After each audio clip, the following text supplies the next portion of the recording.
প্রিয় ছাত্রছাত্রীবৃন্দ, আমি তোমাদের এখন আইসিটি একটি ক্লাস নেব।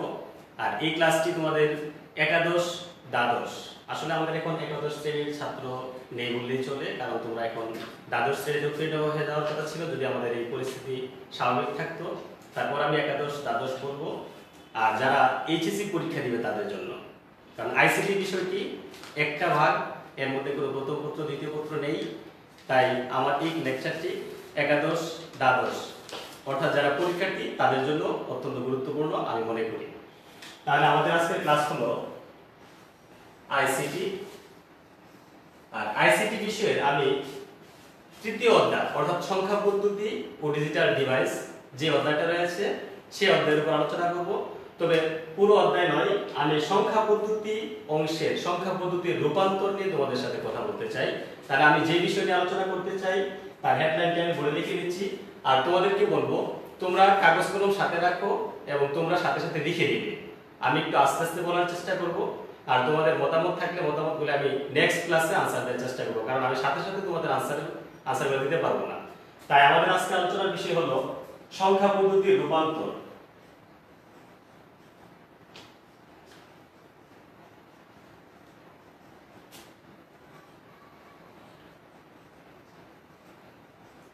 সংখ্যা পদ্ধতির রূপান্তর হচ্ছে আমাদের আজকের মূল আলোচনার বিষয়।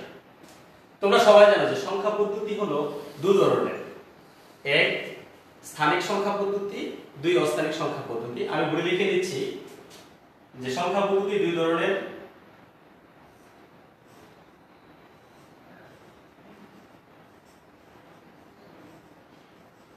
অস্থানিক সংখ্যা পদ্ধতি, নাম্বার দুই হলো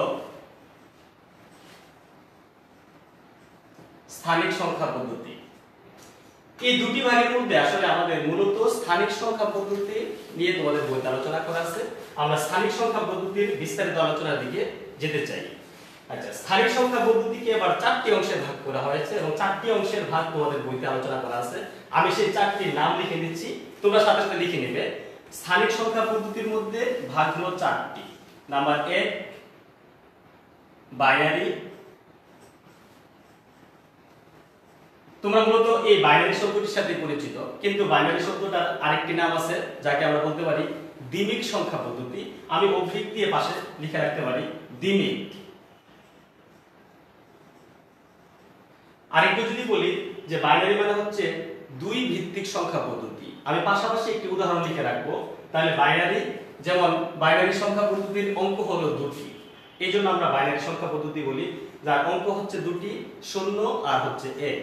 এই 0 এবং 1 এই দুটি অঙ্কের সাহায্যে আমাদের সমস্ত বাইনারি সংখ্যা পদ্ধতি লেখা হয়ে থাকে। তাহলে আমি একটি উদাহরণ তোমাদের জন্য লিখে রাখতে পারি 0 1 1 0 1 0 ব্র্যাকেটের পরে থাকবে 2। এই 2 হচ্ছে ভিত্তি, বাইনারির ভিত্তি হলো 2, কারণ অঙ্ক হচ্ছে দুটি। আমি ব্র্যাকেটের মধ্যে যে সংখ্যাটি লিখেছি 1 0 1 0 শুধুমাত্র দুটি অঙ্কের ব্যবহার এখানে দেখা যাচ্ছে, তাই তার ভিত্তি হচ্ছে 2। তাহলে স্থানিকের চারটি নামের মধ্যে একটি হচ্ছে বাইনারি, এরপর হলো অক্টাল। অক্টাল সংখ্যা পদ্ধতি, অক্টাল নামটা থেকে তোমরা হয়তো বুঝতেছো যে 8 ভিত্তিক। এই অক্টাল সংখ্যা পদ্ধতির সংখ্যাগুলোকে লেখা হয় 8টি অঙ্কের সাহায্যে, আর অঙ্কগুলি হলো 0 থেকে 7 পর্যন্ত, 0 1 2 3 4 5 6 7। আমি অঙ্কগুলি না লিখে একটি উদাহরণ তোমাদের জন্য লিখে দিলাম, যেমন 7501 অক্টাল। এই যে এই সংখ্যাটি, এই সংখ্যার মধ্যে আমি 7501 যে চারটি অঙ্ক ব্যবহার করেছি তা 0 থেকে 7 এর মধ্যে, আর তার পাশে আমি ব্র্যাকেটের মধ্যে, ব্র্যাকেটের বাইরে তার ভিত্তিটা উল্লেখ করে দিলাম 8। তাহলে স্থানিক সংখ্যা পদ্ধতির দ্বিতীয় নামটি হচ্ছে অক্টাল। এরপরে হলো ডেসিমেল।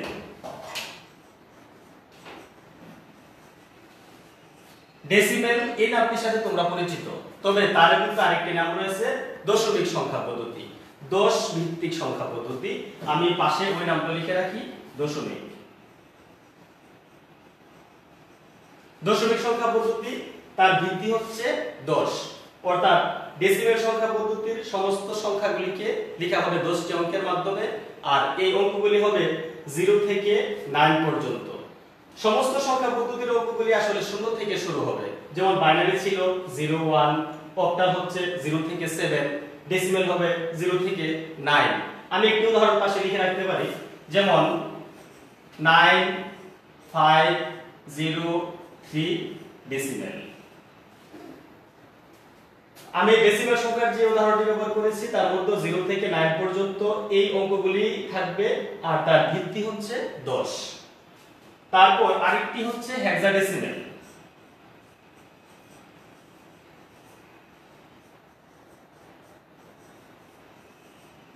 হেক্সাডেসিমেল বলতে বোঝানো হবে 16 ভিত্তিক সংখ্যা পদ্ধতি, যার মধ্যে অঙ্ক থাকবে 16টি। কিন্তু হেক্সাডেসিমেল সংখ্যা পদ্ধতির 16টি অঙ্ককে আসলে বোঝানো হয় দুইটা ভাগের মাধ্যমে। আমি শুধু হেক্সাডেসিমেল সংখ্যা পদ্ধতির অঙ্কগুলি তোমাদের সুবিধার জন্য একটু লিখছি। অঙ্কগুলিকে বোঝানো হবে দুইটা ভাগে, অর্থাৎ 0 থেকে 9 পর্যন্ত হচ্ছে তার একটা অংশ, আর 10 11 12 13 14 15 বাকি 5টি, বাকি 6টি 10 11 12 13 14 15 এই পর্যন্ত রাশিগুলিকে সেখানে সরাসরি 10 11 না দিয়ে এ বি সি এরকম বিভিন্ন অ্যালফাবেট দিয়ে বোঝানো হয়। অর্থাৎ আমরা এ থেকে বাকিগুলি হলো এফ পর্যন্ত। তোমরা যদি এখন আমি একটু ক্লিয়ার করে নিচ্ছি, হেক্সাডেসিমাল সংখ্যা পদ্ধতির অঙ্কগুলো হচ্ছে 0 থেকে 9, আর 10 হচ্ছে এ, 11 হলো বি, 12 সি, 13 ডি, 14 ই, 15 এফ। আমি শুরুতে এ এবং লাস্টে এফ এই দুটি শুধু তোমাদের জন্য উল্লেখ করেছি। অর্থাৎ 9 পর্যন্ত স্বাভাবিকভাবে থাকবে, আর 10 থেকে 15 পর্যন্ত ওই অঙ্কগুলি, আসলে এখানে অঙ্ক বলা যায় না, সংখ্যা হয়ে গেল। 10 থেকে 15 পর্যন্ত রাশিগুলিকে আমরা এ থেকে এফ পর্যন্ত এই ইংরেজি বর্ণ দিয়ে প্রকাশ করে থাকি। তাহলে হেক্সাডেসিমাল সংখ্যার অঙ্ক 16টি এর মধ্যে রয়েছে। যেমন আমরা একটা উদাহরণ তোমাদের জন্য দিতে পারি, F8 2A ব্র্যাকেটের পরে তার ভিত্তি হচ্ছে 16। তাহলে এই হলো আমাদের স্থানিক সংখ্যা পদ্ধতির 4টি ভাগ। আমি যদি তোমাদের জন্য একটু রিপিট করে নেই, তোমরা এর মধ্যে খাতায় লিখে নিবে যে আমাদের আজকের আলোচনার বিষয় সংখ্যা পদ্ধতির রূপান্তর। আমি প্রথমেই তোমাদের জন্য সংখ্যা পদ্ধতির দুটি ভাগ উল্লেখ করেছি, একটি হচ্ছে অস্থানিক সংখ্যা পদ্ধতি আর একটি হচ্ছে স্থানিক সংখ্যা পদ্ধতি। স্থানিক সংখ্যা পদ্ধতি আবার 4টি ভাগে বিভক্ত: বাইনারি সংখ্যা পদ্ধতি, অক্টাল সংখ্যা পদ্ধতি, ডেসিমেল এবং হেক্সাডেসিমেল। আমি প্রত্যেকটি নামের পাশে একটি করে উদাহরণ দিয়ে দিলাম। বাইনারি হচ্ছে 2, অক্টাল হচ্ছে 8, ডেসিমেল 10, হেক্সাডেসিমেল 16। আমাদের এখন আমরা আলোচনার মূল আমাদের যে টার্গেট, সেই টার্গেটের দিকে যাব। অর্থাৎ এই যে 4টি নাম বাইনারি, অক্টাল, ডেসিমেল, হেক্সাডেসিমেল, এদেরকে কিভাবে আমরা রূপান্তর করব। এখন মনে করো আমার হাতে একটি বাইনারি সংখ্যা আছে। এখন বাইনারি সংখ্যাটাকে আমি চাই অক্টালে রূপান্তর করতে, অথবা ডেসিমেল অথবা হেক্সাডেসিমেল। আমি রূপান্তরের দিকে যাব। তবে এর আগে একটি কথা তোমরা একটু নোট ডাউন করে রাখবে, লিখে রাখবে যে এই 4টি সংখ্যা পদ্ধতির মধ্যে 2টা সংখ্যা পদ্ধতির সাথে আমাদের অনেক বেশি পরিচয়। যেমন এই যে ডেসিমেল 10 ভিত্তিক, আমাদের বাস্তব হিসাব নিকাশে, আমাদের দৈনন্দিন যত ধরনের হিসাব নিকাশ করে থাকি তার হিসাব নিকাশে আমরা ব্যবহার করে থাকি হচ্ছে এই ডেসিমেল সংখ্যা পদ্ধতির সংখ্যা। আর কম্পিউটার আমাদের যে কাজ করে দিচ্ছে তার সমস্ত কার্যক্রম সে করে থাকে হলো বাইনারি সংখ্যা পদ্ধতির সাহায্যে। তাহলে এই 4টি নামের মধ্যে 2টাকে আমরা আলাদা করে সবাই চিনি এবং জানি। যেমন বাইনারি হলো কম্পিউটারের হিসাব নিকাশ বা কম্পিউটার তার কার্যক্রম করে দেওয়ার জন্য ব্যবহার করে দেয়, আর হচ্ছে ডেসিমেল হলো আমরা আমাদের স্বাভাবিক দৈনন্দিন হিসাব নিকাশে যে সংখ্যা পদ্ধতিটা ব্যবহার করে থাকি তা হলো ডেসিমেল সংখ্যা পদ্ধতি। এখন আমরা রূপান্তরগুলি ধীরে ধীরে দেখব, আর রূপান্তরগুলি আমরা একটা চিত্রের সাহায্যে, রেখাচিত্রের সাহায্যে একটু দেখার চেষ্টা করব। আমি একটু বলে দিচ্ছি, যেমন বাইনারি সংখ্যা আমার কাছে আছে, আমি তাকে বাইনারি ছাড়া বাকি 3 দিকে নিতে চাই, হয় অক্টালে অথবা ডেসিমেল অথবা হেক্সাডেসিমেল রূপান্তর করা সম্ভব। অনুরূপভাবে তোমার হাতে একটি অক্টাল সংখ্যা পদ্ধতির সংখ্যা আছে। এখন তোমার মনে হলো যে আমি এই অক্টাল সংখ্যা পদ্ধতির সংখ্যাটিকে আমি যেটা উদাহরণ হিসেবে লিখে রাখলাম যে এটা বাইনারিতে রূপান্তর করব, অথবা আমি এটাকে ডেসিমেলে রূপান্তর করব, অথবা হেক্সাডেসিমেলে রূপান্তর করব। যে এখানে প্রত্যেকটা সংখ্যা পদ্ধতিকে আমি বাকি 3 দিকে রূপান্তর করতে পারি। তাহলে আমরা একটু রেখাচিত্রের সাহায্যে আমি লিখে নিচ্ছি, তোমরা লিখে নিবে। আমি সংক্ষেপে দেখাবো। যেমন বাইনারি সংখ্যা পদ্ধতিকে আমি b দ্বারা প্রকাশ করতে পারি। অক্টালের জন্য আমি o নেব, ডেসিমেল হলো d, হেক্সাডেসিমেল হলো h। এই চারটি নাম আমি এখানে নিয়ে আসলাম।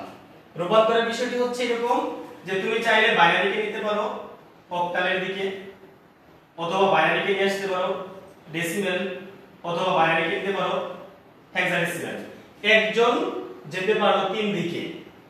অনুরূপভাবে তুমি যদি অন্য কোনো সংখ্যা পদ্ধতি নিয়ে কথা বলো, ঠিক সেও যেতে পারবে তিন দিকে। তাহলে আমাদের এখানে মোট সংখ্যা হচ্ছে চারটি, একজনের যাওয়ার রাস্তা হলো তিনটি, তাহলে মোট চারজন যেতে পারবে 3 4 12 দিকে। অর্থাৎ সংখ্যা পদ্ধতির টোটাল এখানে রূপান্তর পাবো আমি 12 ধরনের। যেমন এটাকে আমি যদি এখানে দেখাই, বাইনারি থেকে বাকি তিন দিকে দেখানো হচ্ছে। অনুরূপভাবে অক্টাল থেকে আমি বাইনারিতে আসতে পারি, অক্টাল থেকে ডেসিমেলে যেতে পারি, অক্টাল থেকে হেক্সাডেসিমেলে যেতে পারি। আবার ডেসিমেল থেকে যাওয়া যেতে পারে বাইনারিতে, ডেসিমেল থেকে অক্টাল, ডেসিমেল থেকে হেক্সাডেসিমেল, হেক্সাডেসিমেল থেকে অক্টাল, হেক্সাডেসিমেল থেকে বাইনারি, হেক্সাডেসিমেল থেকে ডেসিমেল। তাহলে এখানে টোটাল 12টি রূপান্তর পদ্ধতি আমরা সংখ্যা পদ্ধতির মধ্যে পাবো। এখন আমাদের জন্য যে বিষয়টা, যে তোমাদের অনেকেই এই সমস্যাটাই পড়ো যে 12 ধরনের সংখ্যা পদ্ধতির রূপান্তর পরীক্ষায় আসলে অথবা কেউ জানতে চাইলে যে বিষয়টা দেখা যায় যে হঠাৎ করে তোমাদের পেজ লেগে যায়। যেমন আমি যদি বলি বাইনারি থেকে অক্টালে রূপান্তর করো, অথবা ডেসিমেল থেকে বাইনারিতে রূপান্তর করো, হেক্সাডেসিমেল থেকে অক্টালে রূপান্তর করো, তাহলে একটা পেজ লেগে যাওয়ার একটা চান্স থাকে। আমি এখন 12টা রূপান্তর পদ্ধতিকে আলাদা 4টি অংশের মাধ্যমে দেখাবো। যারা মোটামুটি একই রকম ভাবে রূপান্তর করা হয় তাদেরকে আমি এক একটা বক্সের মধ্যে নিয়ে আসবো। তাহলে তোমরা, আমি আশা করি এতটুকু পর্যন্ত তোমরা খাতায় উঠাই নিছো। আমি এখন বোর্ডের ডান পাশ মুছে ফেলবো।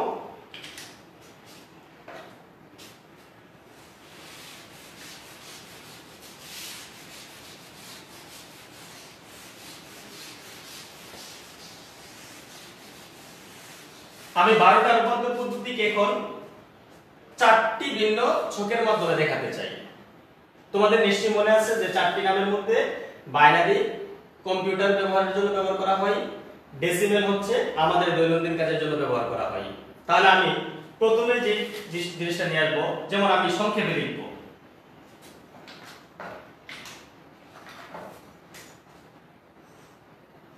আমি ডেসিমেল সংখ্যা থেকে প্রথমে ডেসিমেল ছাড়া বাকি তিন দিকে অর্থাৎ বাইনারি, অক্টাল এবং হেক্সাডেসিমেলে কিভাবে যেতে হয় সেটা নিয়ে আলোচনা করতে চাই। অর্থাৎ ডেসিমেল থেকে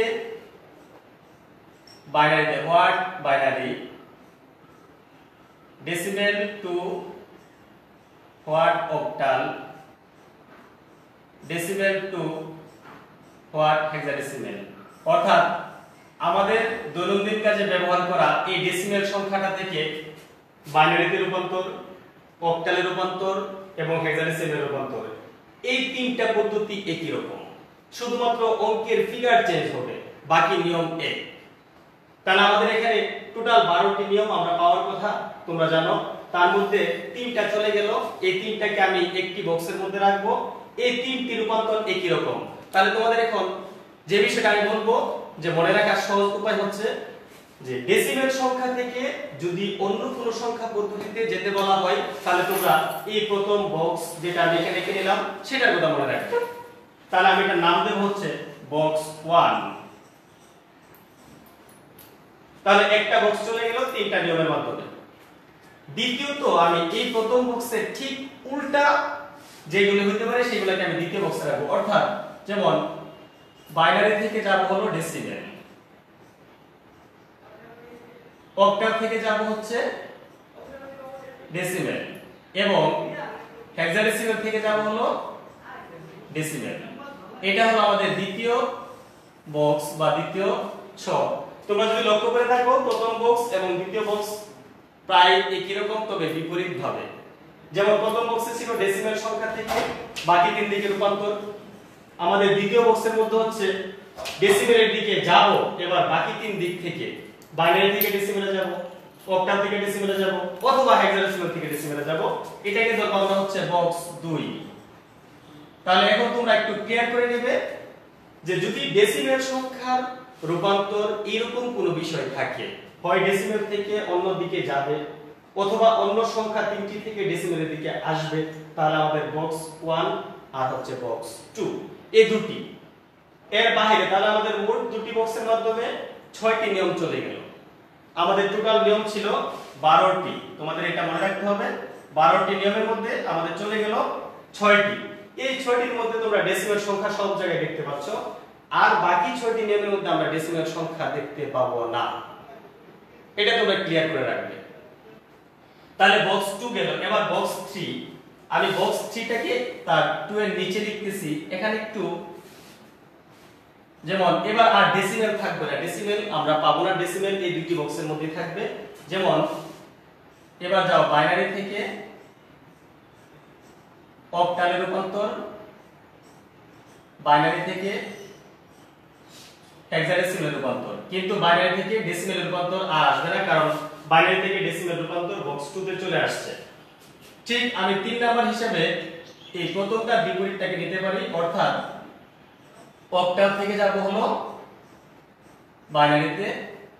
প্রথমটা ছিল বাইনারি থেকে অক্টাল, 3 নাম্বার হচ্ছে অক্টাল থেকে বাইনারি, 2 নাম্বার ছিল হচ্ছে বাইনারি থেকে হেক্সাডেসিমেল, 4 এর এবং আমি হেক্সাডেসিমেল থেকে বাইনারি।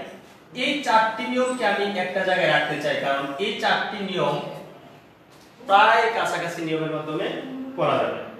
তাহলে আমি এটাকে দেব হচ্ছে বক্স নাম্বার 3। বক্স নাম্বার 1 এ গেল 3টি নিয়ম, বক্স 2 3টি নিয়ম 6টি, বক্স 3 তে হলো 4টি, হলো গেল 10টি। আমার হাতে বাকি আছে 2টি নিয়ম। তোমরা একটি জিনিস খেয়াল করে দেখবে যে আমরা যে 4টি নিয়ম লিখেছিলাম বাইনারি, অক্টাল, হেক্সাডেসিমেল, ডেসিমেল, এর মধ্যে এই অক্টাল সংখ্যা আর হেক্সাডেসিমেল সংখ্যা, এই দুইটা সংখ্যা পদ্ধতির সংখ্যা আমরা আসলে সরাসরি কোথাও ব্যবহার করি না অথবা দেখে থাকি না। আমাদের কাছে আর এই দুইটার পারস্পরিক রূপান্তরটাই বাকি আছে, অর্থাৎ আমি লিখে নিচ্ছি। যেমন আর দুইটা হবে অক্টাল থেকে হেক্সাডেসিমেলের রূপান্তর, হেক্সাডেসিমেল থেকে অক্টালের রূপান্তর। এটাকে আমি বক্স নাম্বার দেব হলো 4। তোমরা লক্ষ্য করে দেখবে যে বক্স 4 এর মধ্যে শুধুমাত্র 2টি নিয়ম আসছে, অক্টাল থেকে হেক্সাডেসিমেল, হেক্সাডেসিমেল থেকে অক্টাল। এই দুইটা সংখ্যা পদ্ধতি আসলে ব্যতিক্রম। কেন ব্যতিক্রম বললাম? কারণ বাইনারি কম্পিউটারে ব্যবহার করা হয়, ডেসিমেল আমাদের বাস্তব জীবনে ব্যবহার করা হয়, অক্টাল হেক্সাডেসিমেলের স্বাভাবিক ব্যবহার আমরা দেখি না, এবং তাদেরকে আমরা রাখছি আলাদা একটা বক্সের মধ্যে। এবং তোমরা যখন আমরা সামনে ধীরে ধীরে বাড়বো, তখন দেখতে পাবে যে অক্টাল থেকে হেক্সাডেসিমেল সরাসরি রূপান্তর করা যাবে না, অনুরূপভাবে হেক্সাডেসিমেল থেকেও সরাসরি অক্টালে রূপান্তর করা যাবে না। তাদের জন্য আমাদের ওই বাইনারির কাছে অথবা ডেসিমেলের কাছে যেতে হবে, সেটা আমরা আস্তে আস্তে দেখব। তাহলে তোমরা, আমি আশা করব এই 4টি ছক তোমাদের জন্য কাজে লাগবে। তোমরা সুন্দর করে এটিকে উঠায় রাখবা, বক্স 1, বক্স 2, বক্স 3 এবং বক্স 4। এখন আমরা যাব হচ্ছে বক্স 1 নিয়ে আমরা আলোচনা করব, অর্থাৎ আমাদের যে টার্গেট সংখ্যা পদ্ধতি রূপান্তর, আমরা রূপান্তরের একটা ভিত্তি তৈরি করে নিলাম এই 4টি বক্সের মাধ্যমে। আমি এখন বক্স 1 অর্থাৎ ডেসিমেল থেকে বাইনারি, ডেসিমেল থেকে অক্টাল, ডেসিমেল থেকে হেক্সাডেসিমেল, বলেছিলাম যে একটা বক্সের ভিতরে 3টা নিয়ম অথবা 4টা নিয়ম প্রায় কাছাকাছি নিয়ম, সেই অনুসারে আমরা এখন দেখতে চাই যে আসলে কি কাছাকাছি নিয়মের কিনা। তাহলে আমি এখন ডেসিমেল থেকে বাইনারি, অক্টাল এবং হেক্সাডেসিমেল রূপান্তর দেখব। আমি একটি রূপান্তর দেখিয়ে দেব, আশা করব অনুরূপভাবে তোমরা বাকিগুলো করে যেতে পারবে এবং করতে পারবে। আমি এখন শুরু করব। আমি এই পাঁচটি আমি বোর্ড ক্লিয়ার করে নিলাম।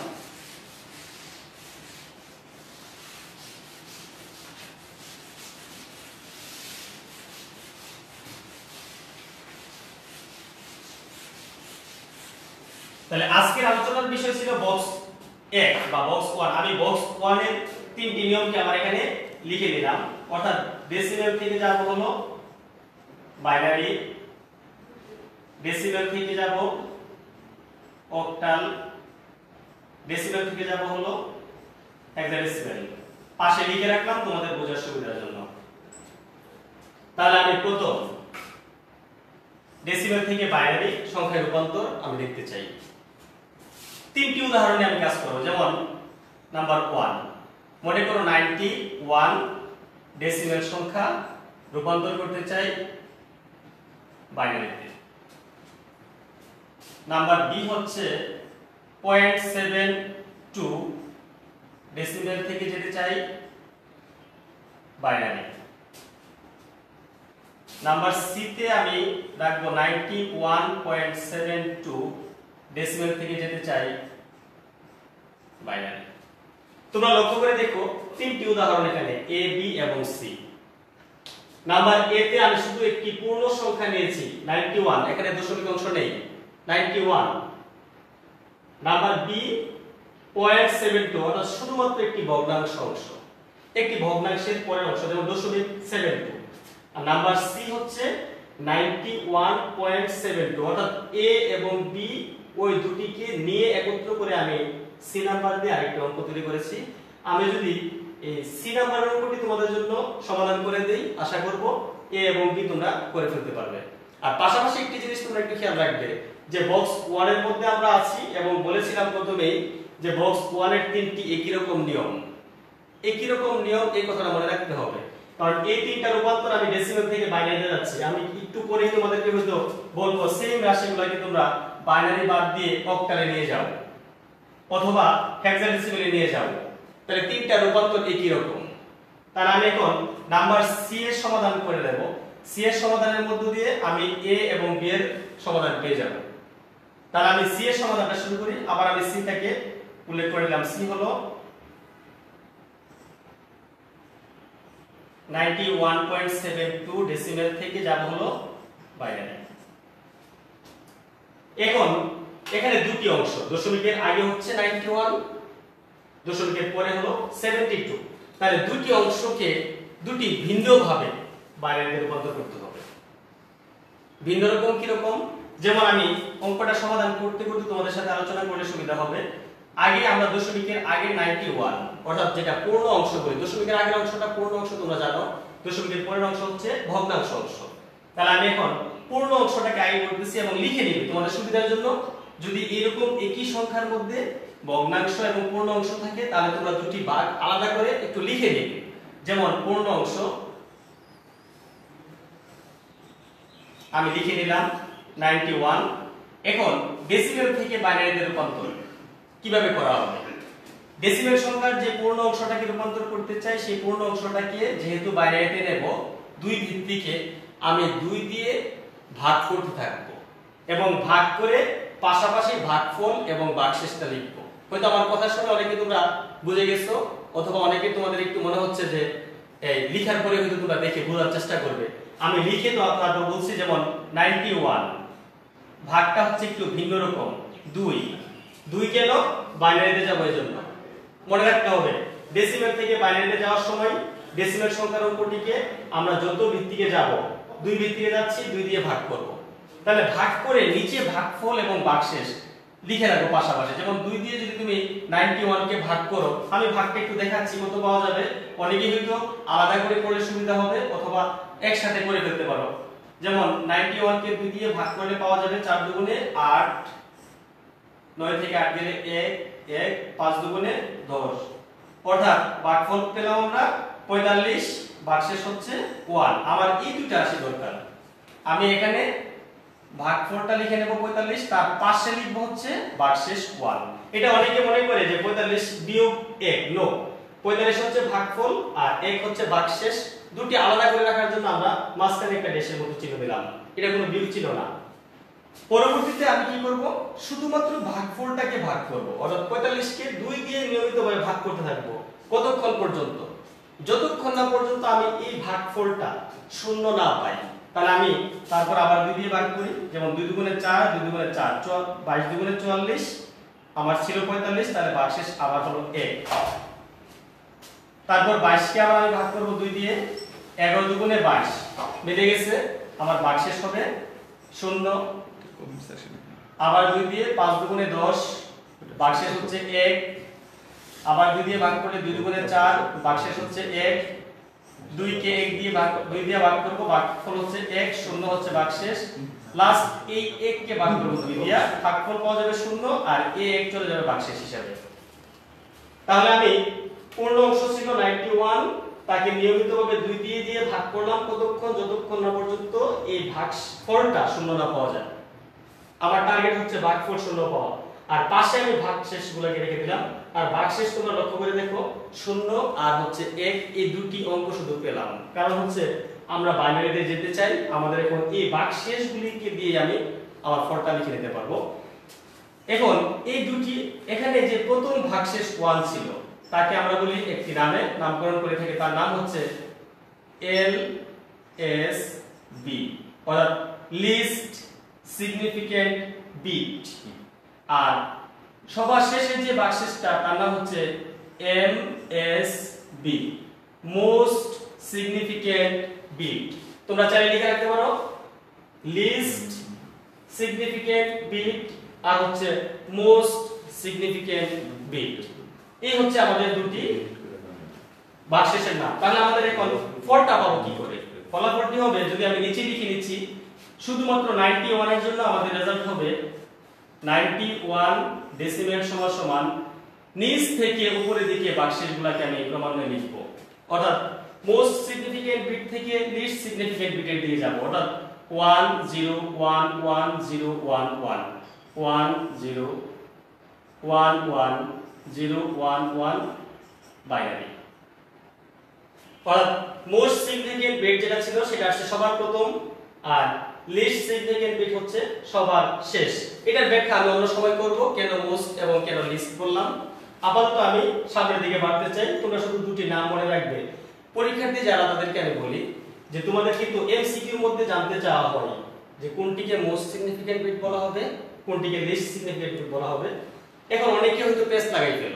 পেস্ট লাগানোর কোনো কারণ নেই, কারণ আমি সংখ্যাটি, বাইনারি সংখ্যাটি লেখার সময় যাকে প্রথম লিখবো সে হচ্ছে মোস্ট সিগনিফিকেন্ট। তুমি যদি স্থানিক সংখ্যা পদ্ধতির হিসাবে আসো, যেমন একক, দশক, শতক, সহস্র, অযুত, লক্ষ, নিযুত, ওই হিসাবটা করো, তাহলে দেখবে একদম প্রথমটা হচ্ছে সবচেয়ে বেশি গুরুত্বপূর্ণ মান, আর সবার ডান পাশে যে ছিল সে হচ্ছে একক স্থানীয় মান। তার মানে তার মানটা হচ্ছে একদমই ছোট, একক স্থানীয় মান, এই জন্য সে হচ্ছে লিস্ট সিগনিফিকেন্ট। আর সবার শেষে যে ভাগশেষ ছিল, যাকে আমি সবার প্রথম লিখেছি, সে হচ্ছে সবচেয়ে গুরুত্বপূর্ণ মান। তাহলে আমি আমার টার্গেট যে সমাধানটা করব তার একটা অংশ করে ফেললাম। একটা অংশ কোনটা? যে আমি 91 কে আমি বাইনারিতে রূপান্তর করে ফেললাম। এখন যাব আমি আমার পরবর্তী অংশ 0.72। এটা হচ্ছে ভগ্নাংশ অংশ। তোমরা এখন এতটুকু দিয়ে একটা জিনিস ক্লিয়ার করতে পারো। আমাদের নাম্বার এ তে যে অঙ্কটা ছিল যে 91 ডেসিমেল থেকে বাইনারিতে যাব, সেই এ নাম্বার অঙ্কের সমাধান কিন্তু আমরা পেয়ে গেলাম। তাহলে আমরা এ নাম্বার অঙ্কের সমাধানটা পেয়ে গেলাম। একসাথে আমরা এখন সি এর বাকি অংশটুকু করব। বাকি অংশের মধ্যে দিয়ে আমরা পেয়ে যাব হচ্ছে আমাদের বি নাম্বার প্রশ্নের উত্তর। তাহলে আমি বি নাম্বার উত্তরটা আমি ডান পাশে লিখতেছি, আর তার লেখার আগে বলেছিলাম যে আমরা পূর্ণ অংশ আর দশমিকের পরটাকে ভগ্নাংশ অংশ লিখে কাজটা করব।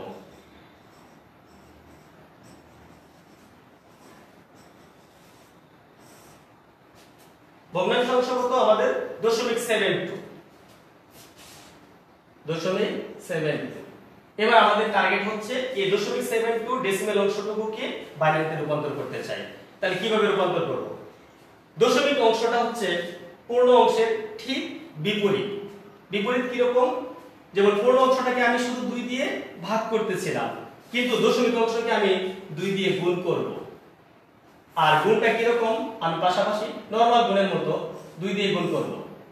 আমি একটু লিখে নিচ্ছি, দেখো 2 দুগুণে 4, হাতে নেই, 7 দুগুণে 14। দশমিক যেহেতু আমার এখানে 0.72 ছিল, আমার দশমিকটা এখানে বসাতে হবে। যে দশমিকের পরে হচ্ছে দুটি গড় 72, তাহলে আমার এখানে দশমিকের পরে দুটি গড় থাকতে হবে, অর্থাৎ 1.44 আমাদের আনসারটা হচ্ছে।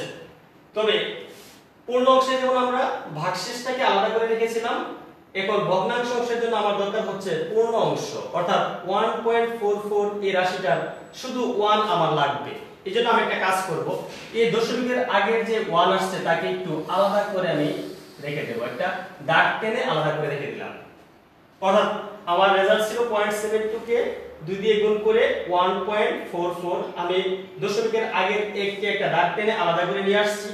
কেন নিয়ে আসছি তা হয়তো তোমরা এখন ভাবতেছো যে কেন আনা হলো, তার উত্তর একটু পরে পেয়ে যাব। আবার অনেকে হয়তো বুঝে গেছো যে এই এক আমাদের আনসারের মধ্যে আসবে। পরবর্তীতে আমরা কি করব, শুধুমাত্র দশমিকের পরের অংশ যেটা 0.44 তাকে আবার 2 দিয়ে গুণ করব। তাহলে কত পাওয়া যাবে, 4 দুগুণে 8, 4 দুগুণে 8 দশমিক। কিন্তু এই এককে কিন্তু 2 দিয়ে গুণ করা হবে না, শুধুমাত্র দশমিকের পরের 4 4 এই অংশটুকুকে আমরা গুণ করে নিলাম। কিন্তু তাহলে দশমিকের আগে তো আমরা কিছু পেলাম না, তাহলে কি করব, যদি কিছু না পাই আমরা একটা শূন্য দিতে পারি। তাহলে এই শূন্যটাই হচ্ছে আমাদের কাঙ্ক্ষিত একটা মান। এরপর আমরা আবার 0.88 তাকে 2 দিয়ে গুণ করব। 8 দুগুণে 16 হাতে 1, 8 দুগুণে 16 আর 1 এ 17, 60.1 এরকম আসবে। আমি একসাথে লিখে নিলাম 1.76। তারপর আবার আমি 0.76 কে 2 দিয়ে গুণ করব। 14 দুগুণে 12, 7 দুগুণে 14 আর 1 হলো 15, 1.52। তোমরা হয়তো ভাবতেছো যে আমি কতক্ষণ ধরে গুণ করতে থাকবো, আমার তো বোর্ডের নিচে আর জায়গা নেই। না, এখানে বিষয়টা হচ্ছে দশমিক এর পরের অংশটুকুকে আমরা যখন বাইনারিতে নেব, আমাদের টার্গেটটা হচ্ছে, মূল বিষয়টা হচ্ছে আমরা গুণ করব হচ্ছে যতক্ষণ না পর্যন্ত দশমিকের পরে দুইটা রাশি 0 0 না আসে ততক্ষণ পর্যন্ত। তোমাদের দুইটা বিষয় মনে রাখবে। আমি যে বিষয়টা আবার বলে দিচ্ছি যে আমি 0.72 দিয়ে আমার টার্গেট শুরুটা করেছিলাম, কিন্তু আমি শুধু 2 দিয়ে গুণ করলাম, আমি 4 বার গুণ করে নিয়েছি। এখানে আমি কতবার গুণ করব, টার্গেট হচ্ছে দশমিকের পরে যখন 0 0 অর্থাৎ এখানে 52 ছিল, আমার এখানে 5 এর জায়গায় হবে 0, 2 এর জায়গায় হবে 0, ততক্ষণ পর্যন্ত আমি গুণ করব। কিন্তু যদি না আসে, যে আমি অনেকক্ষণ ধরে ভাগ করলাম কিন্তু দশমিকের পরে 0 0 পাচ্ছি না, তাহলে কি করব, তাহলে হচ্ছে 4 বার অথবা 5 বার গুণ করে রেখে দিবে। তাহলে আমি 4 বার গুণ করে রেখে দেব। তাহলে এখন আমি ফলটাকে নিয়ে নেব। তাহলে এখন ফলটা কি দিয়ে হবে, এই যে দশমিকের আগে 1 0 1 1 রাশিগুলো পেয়ে গেলাম, এই রাশিগুলো দিয়ে আমার হবে এবার ফলাফল। আমি একটা তীর চিহ্ন দিয়ে দিয়েছি, দেখো উপর থেকে নিচের দিকে, অর্থাৎ আমি ফলটা লিখব হচ্ছে, আমি যদি এখানে লিখে নেই দশমিক, সুতরাং 0.72 ডেসিমেল সমান সমান হবে দশমিক বিন্দু দিয়ে ফলাফল লেখা শুরু করবে। 0.1011 1011 এখানে ডট চিহ্ন দিতে পারো, কারণ হচ্ছে আমাদের যেহেতু দশমিকের পরে 5 2 দশমিকের পরে 0 0 আসে নাই, তার মানে আমাদের আরো ফলাফল রয়ে গেছে, তাই আমরা এখানে চাইলে ডট দিতে পারি, না দিলে কোনো সমস্যা হবে না। তাহলে এখন দেখা যাক, আমি যদি আমার টার্গেটে চলে যাই, যে সি নাম্বার প্রশ্ন ছিল হচ্ছে 91.72 ডেসিমেল থেকে বাইনারিতে রূপান্তর।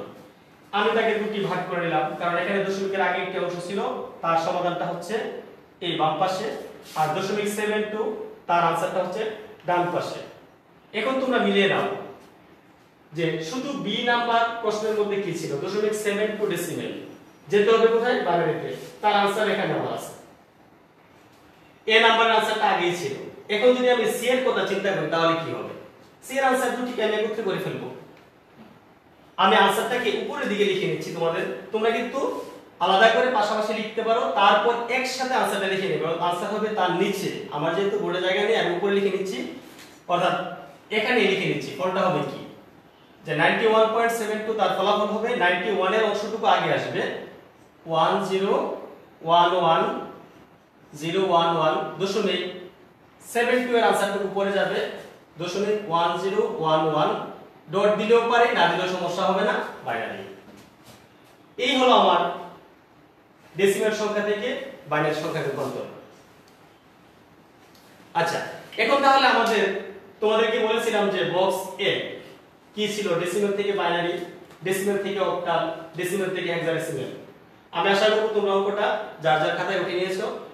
এখন তোমাদের জন্য আমি একটা কাজ দেব, আমি একটা সমাধানও করে দিতে পারি। যদি আমাদেরকে ডেসিমেল থেকে বাইনারিতে না বলে ডেসিমেল থেকে অক্টাল সংখ্যায় রূপান্তর করতে বলা হয়, তাহলে আমি কি করব? আচ্ছা, তোমাদের জন্য বাড়ির কাজ হিসেবে আমি একটু দিতে পারি, আমি পরবর্তীতে আমার সমাধানটা করে দেব।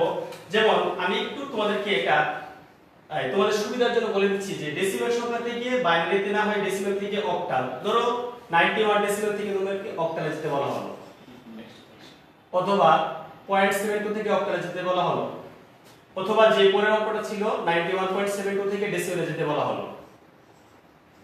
এটা হবে শুধুমাত্র দুই যে জায়গায় ছিল ভাগ, সেখানে হবে অক্টাল বলা হলে 8 দিয়ে ভাগ করবে, ভাগশেষগুলোকে বসাবে।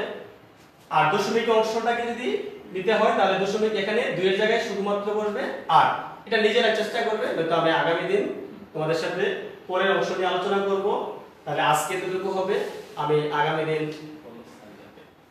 তোমাদের সাথে আবার আমি আসবো। আর এখন তোমাদের উদ্দেশ্যে আমাদের অধ্যক্ষ স্যার কিছু কথা বলবে, তোমরা সবাই মনোযোগ দিয়ে শুনবে। ধন্যবাদ। সুপ্রিয় ছাত্রবৃন্দ, আমরা প্রাথমিক পর্যায়ে, এটা আমাদের একেবারে নতুন অভিজ্ঞতা, সেই অভিজ্ঞতাটুকু আমরা তোমাদের মাঝে পৌঁছে দেওয়ার চেষ্টা করছি আমরা। তো সেই জায়গায় বেশ কিছু সীমাবদ্ধতা থাকবেই। আমরা কমেন্ট বক্সে অনেক কমেন্টস পেয়েছি, যেমন দেখতে অসুবিধা হচ্ছে, তারপরে লাইটিং এর সমস্যা হচ্ছে, লেখা বোঝা যাচ্ছে না, তারপরে কিন্তু আমাদের সীমাবদ্ধতার জায়গাগুলো কিন্তু একটু তোমাদের বুঝতে হবে যে আমাদের সদিচ্ছার কোনো অভাব নেই। আমরা মূলত আমাদের উদ্দেশ্য হচ্ছে, যেহেতু শিক্ষা প্রতিষ্ঠান বন্ধ, এই বন্ধের সময়ে যাতে তোমরা ঘরে বসে ক্লাসগুলো প্রতিষ্ঠানে যেভাবে হয় সেইভাবে হয়তো তোমরা হয়তো ক্লাসগুলো পাবে না, কিন্তু আমরা চেষ্টা করে যাচ্ছি যাতে এই ক্লাসগুলো তোমাদের কাছে ঠিক মতো পৌঁছে দেওয়া যায়। তো যে প্রবলেমগুলোর কথা আমরা কমেন্টস বক্সে শুনলাম, আমরা চেষ্টা করবো সেই প্রবলেমগুলোকে কিভাবে সলভ করা যায়। আরেকটা বিষয় হলো যে কমেন্টসের মধ্যে আমরা যেটা প্রত্যাশা করি যে ক্লাস সংক্রান্ত যে সমস্যা রয়েছে, যাতে টিচারের কাছে সরাসরি প্রশ্ন, সেটা কমেন্ট বক্সে আসলে আমাদের টিচারের কাছে সুবিধা হবে সেটাকে ফিল্টার করে খুব দ্রুত প্রশ্নগুলোকে আইডেন্টিফাই করা। কিন্তু এত বেশি কমেন্টস আসছে যে কমেন্টসগুলো আসলে হয়তো কিছু অপ্রাসঙ্গিক কমেন্টসও আসে, যে কারণে আমাদের সঠিক প্রশ্নটা বের করতে খুব অসুবিধা হয়। আমরা আশা করব তোমরা নিশ্চয়ই আমার কথাগুলো বুঝতে পেরেছো। আসলে আমরা তোমাদের সমস্যাগুলো বুঝতে পারছি, আমাদের সমস্যাগুলো তোমাদেরকে বুঝতে হবে, যে কারণে যাতে আমাদের কি বলে যে এটা গসিপিং এর কারণে, সাধারণ কথাবার্তার কারণে আমাদের সত্যিকারের সমস্যাটা যাতে না হারিয়ে যায়। আরেকটা বিষয় আসছে যে চ্যাপ্টার, অনেকের কাছে হয়তো বা এই চ্যাপ্টারটা অনেক পুরনো, কিন্তু এমনটা হতে পারে যে এই চ্যাপ্টারটা অনেকের কাছে নতুন। তো আমরা সব মিলিয়ে আমাদের এখানে কিন্তু স্ট্যাক হোল্ডার রয়েছে 450 স্টুডেন্ট, সবার কথা চিন্তা করি কিন্তু আমরা লেসন প্ল্যানটা করেছি, এবং এটা কিন্তু একদিনের বিষয় নয়, এটা কন্টিনিউ চলতে থাকবে যতদিন পর্যন্ত শিক্ষা প্রতিষ্ঠান বন্ধ থাকবে সরকারি নির্দেশনা মোতাবেক। তো অতএব আমাদেরকে ওইভাবে কিন্তু একটা আনলিমিটেড একটা প্ল্যান আমাদেরকে মাথায় রাখতে হয়েছে। তো অতএব তোমরা যে চ্যাপ্টারগুলো প্রত্যাশা করছো সেগুলো ঘুরে ফিরে আসবে, অন্যান্য দিনের ক্লাসে আসবে, এবং আমরা চাই যে তোমরা আমাদের সাথে থাকো এবং সবসময় আমাদের সাথে থাকবে। আমাদের সাথে থাকবে এই লাইভ প্রোগ্রামে, আমাদের সাথে আমরা বলছি না যে কলেজে এসে আমাদের সাথে থাকবে, আমরা বলছি যে লাইভ প্রোগ্রামে আমাদের সাথে থাকবে। তবে সেটা তোমরা ঘরে থাকবে, সুস্থ থাকবে, নিরাপদ থাকবে, সমাজকে নিরাপদ রাখবে, আমাদেরকে নিরাপদ রাখবে, আমরা সবাই ভালো থাকবো, এই প্রত্যাশা করছি। সবাইকে ধন্যবাদ।